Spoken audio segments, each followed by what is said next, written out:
Hi friends, আজকে আমি একটা জীবাশ্মর সামনে আপনাকে নিয়ে এসেছি। আপনাদেরকে দেখুন, এটা একটা পাথরে পরিণত হয়েছে, কিন্তু এটা একটা গাছের বডি। ভালো করে দেখবেন, দেখুন এটা এরমভাবে পাথর সৃষ্টি হয় না। এটা একটা গাছের দেহ, সেটা এখন পাথরে পরিণত হয়েছে।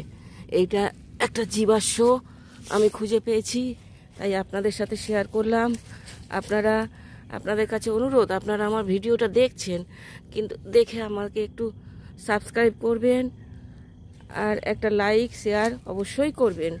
দেখুন এর ওপরটা, দেখুন ওপরটা দেখলে বুঝতে পারবেন। এই ওপরটা দেখুন কীরকমভাবে মানে এগুলো বহু বছর ধরে মাটির নিচে চাপা পড়ে থেকে থেকে আজকে এই অবস্থা দেখতে পাচ্ছেন। দেখুন এইভাবে পাথর হয় না, কিছুটা তো মাটিতে চাপা পড়ে আছে এখনো।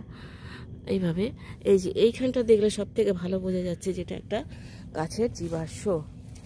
দেখুন এটা একটা গাছের গুঁড়ি, পুরো পুরো দেখুন, আপনাদেরকে দূর থেকে এবার দেখাচ্ছি।